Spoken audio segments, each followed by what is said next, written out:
Hey everyone, Damon here from the Steam Network on Small, bring you a 2 vs 2 Starcraft 2 replay, and it said it was on the Tempest map, so just having a look to make sure it's the case.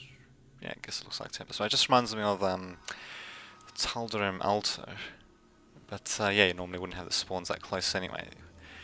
So what the hell, got the top right team, which consists of mouzMaNa as the Protoss and mouzForzane as the Terran player, versus the bottom left player, Aristeo playing as the Zerg, and EmpireKas playing as the Space Marines, or otherwise known as the Terrans. There we go, we're seeing pretty regular stuff so far for both players. Going to be seeing Forzane starting off with a supply depot near the entrance, which means he's most likely going to be walling off. That's what I'm guessing. And we're going to be seeing scouting probes and all that, so... So yeah, pretty standard stuff so far, and speaking of which, I might just speed up the game actually until we start to see something a bit different. Wow, no, this is certainly not. It looks like a modified version of Tal'Darim Alta, but apparently it's Tempest. And, see what this Tempest map has to offer. In either case, there we go. Just slow down a bit. Finally seeing the builds actually underway for all these players. EmpireKas is going to be going for a barracks and quick orbital commands as well as a refinery, which means we're probably going to be seeing an early tech build, or possibly maybe Reaper harass when they build a tech center and all that. We'll have to see what happens. As for Aristeo, he's finally going for a spawning pool, so just been droning up relatively heavily and all that. Oops. There we go, just check the drone council. It's actually not as far as ahead as I thought it might be actually. And yeah, so for Zane, he's yeah, walling in actually, so he's going to be building a couple of marines here and there. And we'll just check to see what exactly this leads to. Okay, so yeah, he's going to be putting a bit of pressure with 2 barracks, so pretty standard stuff there, while the Protoss player, man, I was going to call him Tao actually, my god. Anyway, Tao from the Dawn of the Soulstorm game. But anyway, yeah, it looks like mouzMaNa is actually again, they're both part of Nuz, so I suppose they've just been Nana then. Well, Nana's going to be going for a couple of gateways, and Cybernetics Core going to be going for that crucial research, and at the same time though, EmpireKas is going to be building a quick bunker, so not quite the same as a wall in, but then again, they don't have a Zerg opponent to contend with who can just run Zerglings into their mineral lines and all that. Speaking of which, Aristeo is actually going to be going straight for a lair, so nobody's actually getting an expansion or anything like that, although, hold the phone though. Forzane is actually going for an expansion right now. It's going to be spotted by the Overlord, which means they're probably going to... It's going to tip off the Zerg player to actually start... well, either to have to expand themselves... Well, going to prompt both these players either to expand themselves or to try to maybe break this little contain here. Speaking of which, we do have a bunker out and all that. Interesting place to put it. Kind of next to it and all that. Oh well. So yeah, they're going to be heavily fortified and all that. And as for this command center, it's going to be a bit tricky to see what exactly they're going to do with it. Maybe they're going to land it somewhere far away. They'll have to get rid of this Overlord though, so it doesn't get spotted so easily. Well, I don't think I even know the Overlord's there. Or he might just be using, might just be using this command center just to pump in some extra SCVs. As for our Protoss player Nana, he's going to be going for a robotics facility. Still chrono boosting that warp gate research, not too much else being done, although he is making a pylon here. Going to be spotted by this Overlord, so if he was going for some hidden tech, it probably is not going to work out because the Aristeo is going to be spotting it. And as for what Aristeo is doing, he's got the layer out, he's going for a second queen, he's probably going to be just using that one for spreading creep. Going for infestation pit, no roaches or anything like that. As for EmpireKas, he's got both gas up, he's going for factory and barracks build. I don't see any air units or any starports or anything like that being built, although... Here we go, we've actually got him making his own command center, and speaking of which, we've actually got Forzane trying to get his own command center out. Not quite going to work though, good old Aristeo is going to be spotting that. But Forzane, combined with the forces of Nana, looks like they're going to draw back the Zerglings, but of course it's going to tip off the bottom left team as to what's happening here, and as a result it looks like they're both going to expand, so yeah, they're not going for an all-in or anything like that. So Interesting. We also got a starport and all that coming out for the Terran player. Tech lab coming out as well for the factory. So probably going to be seeing some tanks from him as well.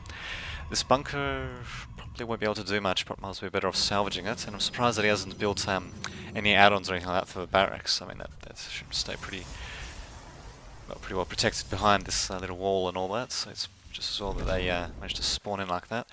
Only got a single bunker to defend here, but that's to be expected given they're not playing against Zergs or anything like that.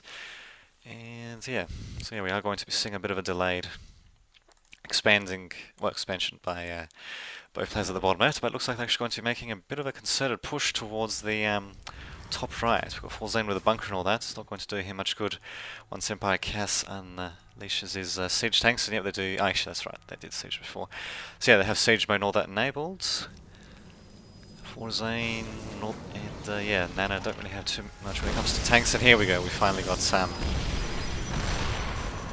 attack happening. So yeah, it looks like this is probably just going to be to ward off the expansions by the top right team, so the bottom left team can afford to expand. Because at the moment, the top right team would have the advantage when it comes to economy, or at least they'll eventually have the upper hand when it comes to economy, given they did expand before the bottom left team. So it's going to help them quite a bit. But if this bottom left team can at least delay mining and all that, which seems to be the case, but if they can actually delay mining on these two expansions, then that might just make the attack worthwhile. It doesn't seem to be happening. We've actually got Nana trapping these marines behind a couple of force fields and managing to get a few free hits on them with the Colossus. Speaking of which, okay, and yeah, it's going to extend with thermal lance research as well, going for Colossi and all that. Seeing Star Wars and all that finally coming out for EmpireKas. So yeah, so some interesting stuff there happening indeed. So EmpireKas finally expanding here. Forzane actually, actually, it's interesting. I didn't realise he actually flew in his barracks there to do scouting. I'm actually surprised that it managed to get all the way there, given the forward position forces of Kas and all that. So yeah, they're slowly inching their way up to Nana's base and all that. I just have to get their tanks a little bit closer, get a bit of sight here, maybe with a Banshee or, well, a Viking most likely, something like that, because that'd be more useful against the Colossus. And yeah, they'll start shelling this point. We've actually got Aristea with the Overlord providing sight instead, and unless if Nana does something about this expansion, he's most likely going to lose it, which is rather unfortunate, which means the bottom of the team will most likely have the economic advantage now.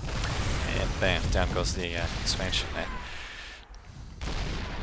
Though we do have a bit of counter-shelling, Forzane barely being able to get into range of the tank there, and I think he's using the just the Vikings to provide sights and all that. So you've got a couple out. I suppose they're being pretty useful against these overlords and all that. In fact, you probably should be using them right now to try to take out these overlords. I mean, they do have 9 range and all that, but so they're not going to. And yeah, EmpireKas and all that. This is Zerg player Aristea, that's right, is going to just retreat a bit instead. And yeah, Nana's going to get the expansion back up, but of course these two expansions are now up and running. And yeah, Forzane is still getting free scouting and all that up off of the Zerg player and the Terran player at the bottom left here. Who to think? And one of the... okay, that's one of the guys observing the game is left for whatever reason. And yeah, we're now just getting a bit of a troop build-up. Seeing pretty standard stuff so far. Aristea with Zergling, Infestors, and Roaches. Interesting combination. Should be pretty dandy if they can take out these Vikings. I mean, just a few fungal growths should be able to take them out. And yeah, I suppose EmpireKas supporting with Marines and all that should be able to do a pretty good job against his tanks and all that. Oh, we actually got Nano coming out with the Observer as well. Doesn't look... oh, okay, he's going to get spotted by the Overseer though. So EmpireKas just needs to stim a bit, try and in, but no, it looks like Nana's just going to just retreat his Observer a bit instead. And yeah, we actually might be having a bit of a strange push by Forzane. He's going to be pushing with SCVs, presumably. But in any case, here we go, we finally got a bit of more of an engagement happening again. Mort's coming in to tank the damage, so that the other troops can make their way in. And yeah, getting a nice concave of Space Marines and good old Roaches coming in as well. But yeah, just massive amounts of siege tanks here. Wow, actually looks like Forzane has been producing quite a bit when it comes to tanks and all that. So in the case here, he's going to be just coming in with his tanks to pretty much mop up all the forces of, well, all the forces in the middle anyway for Aristea and for EmpireKas. So yeah, quite a little battle indeed to say the least. So yeah, just being able to use superior numbers and tanks and all that, and yeah, just being able to push out when possible. And yeah, actually notice EmpireKas and Aristeo, they're both getting third expansions up, so provided that they're not spotted, they should still be able to get an economic advantage over the top right team. We'll just have to see what happens, I suppose. We do have quite a major attack happening on Aristeo's base, although EmpireKas coming in with the Vikings is going to try to snipe off one of these Colossi. Probably won't be able to. Oh, actually, yeah, might be able to. He's going to have to watch out for these Stalkers though. So far, he hasn't been able to get one so far, and yeah, there goes the hatchery for the Zo player. So yeah, it's just as well that Aristeo managed to expand. It's not quite mining from here just yet, and we do have more expansions and all that's coming down for Zane. And speaking of which, okay, we got, of course, Zergling patrolling on all that. Interesting. We don't have Nana expanding just yet, but it looks like he's actually going on the warpath instead. He's spotted the command center is, forcing it to lift up. And yeah, basically be denying mining here for the time being. So he's going to be sending a single Stalker. I think he's actually got it to attack there. And yeah, now we've actually got 4 Zane and Nana actually taking the middle, and even taking various expansions and all that. So just look at their respective economies. So yeah, relatively even still, but I'd say at the moment, yeah, the advantage would have to go to the top right team. It could still go either way though, so it just depends on if Aristeo can get his bases and all that going up. And yeah, I mean, EmpireKas, given the rapid amounts of expansions that we're seeing here, maybe he'd be better off also dropping around, well, just around these expansions and all that, doing a bit of harassments. Instead, it looks like it's just going to be building up a bit of a biomech army instead. Mostly bio with a bit of support by the mechanical units and all that, but they're going to have their work cut out for them. We're seeing pretty good spread of units by 4 Zane, spreading out his tanks, all that, so that they don't get affected by you know, too many singular attacks or anything like that. And here we go, finally got a bit more of an engagement by EmpireKas, using these Vikings to provide a bit of range, and yeah, 4 Zane is just sitting there and taking it. So yeah, EmpireKas being able to get a couple of shots off, and yeah, unless if 4 Zane decides to use actually, how does he manage to get vision? Ah, okay, he's using the scan and all that, so yeah, he's going to just be using scans to get vision instead. These Vikings though, they're going to be quite troublesome, although yeah, the Stalkers should be able to ward them off from taking out the Colossi or anything like that. Of course, EmpireKas can still use them for anti-air duties and all that, and scouting. Speaking of which, we do actually have a bit of a harassment. There we go. Yep, so yeah, 3 dropships full of Marines coming out. Bit of an expansion as well by EmpireKas. It's going to be spotted by 4 Zane though, and I think this drop is also going to be spotted as well, so provided that 4 Zane's paying attention, he should be... Yep, he should be seeing... Oh, I've actually got another drop in here as well, actually. How the hell did... Oh, okay, we had a Midas one as well, actually, in Aristeo's main... Oh, sorry, not Aristeo, in Nana's main base, actually. Got quite a bit of damage being done, getting rid of the Nexus, although, yeah, this base was mostly mined out anyway. These 2 simulators having a little bit of gas left, but, yeah, not really that much. At the same time, though, to have a major drop also underway for EmpireKas. Just being able to do quite a bit of damage, and yeah, retreating the second those tanks start to appear, with the exception of a couple of Marines. So yeah, he's actually going to retreat further into the base of his rival, and wow, not bad control actually. Actually deploying those Space Marines in the very nick of time, just as those Vikings were starting to attack these medevacs, although one of them is on low health though. And yeah, we do have the tanks and all that incoming, so there's most likely going to be curtains for these guys. 4 Zane actually sending them into, presumably to spot these Marines with the tanks and all that, but yeah, ends up getting a few taken out in the process, and yeah, just being able to do quite a bit of damage actually. So yeah, this is the sort of action that we need to be seeing from the bottom left team in order for them to claw themselves back into the game. And I dare say they were able to claw themselves a bit, but the problem is though, we've got these expansions still running for these top right players here. And yeah, we've still got control of the middle, still being for, still being there for Zane, so interesting stuff there. And then, here we go, we actually got EmpireKas going with his own drop here. I don't know if I'd really agree with him dropping the Marines here just to kill off a single Stalker. He's basically lost the initiative in this case, and yeah, he's just going to be retreating these Space Marines. I'll be able to kill off a few Stalkers here though, but yeah, once these remainder of these forces arrive, yeah, they're just going to do quite a bit of damage to these Marines. Quite a few of them on low health, and yeah, just being able to mop up a few more. Wow, all of the transports actually getting killed off, so yeah, stopping by to kill off that single medevac, not the best thing to do. And what do we have here? We actually got 4 Zane. Oh, we actually did manage to scout the Night as well. I'm surprised they didn't just, you know, maybe get these Vikings down here, maybe try to shoot the Night of some bits. And yeah, here we go, actually going to be seeing a bit of counter-harass by... wow, that sounds rather disgusting. Yeah, anyway. We're going to be seeing a bit of counter-harassment by Aristeo on... most likely, there we go, yeah, they're going to go into 4 Zane's base right here. I do actually have... wow. Very good use for 4 Zane's Vikings being able to destroy this orbital command. At the same time using these Hellions to force it to lift off. At the same time we do have the Zerglings attacking here. The middle still remains secure for the top right team. And yeah, 4 Zane's actually built up quite a force of Hellions. Might be able to do a run by actually. Got quite a few tanks here. I mean, if you can get them by while they're unsieged, then he might be able to do a bit of damage, or he might just be able to drop them instead. I mean, what he needs to do is just drop, you know, around here, where it's not going to be covered by the Overlord or anything like that. In fact, he can take out the Overlord and all that using his Vikings, in fact, and he has taken out the Night of Swim at the very least.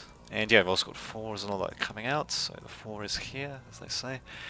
More Colossi coming out for the Protoss player, and yeah, at the moment we're just seeing EmpireKas and Aristeo basically just being confined to a couple of expansions. In fact, yeah, these are the initial 2 expansions they had near the beginning of the game, and yeah, they're starting to get mined out. And finally, we're seeing one hell of a push actually by 4 Zane. Wow, it's quite so much of a push is actually causing a bit of a frame rate lag here, and yeah, surprisingly, we don't actually have too many upgrades for either player. We do have a few here and there, but Stalkers don't have any upgrades, I think. Anything like that. But yeah, they're just a sheer number of troops that we have. The top right team, yeah, should just be able to overwhelm these guys.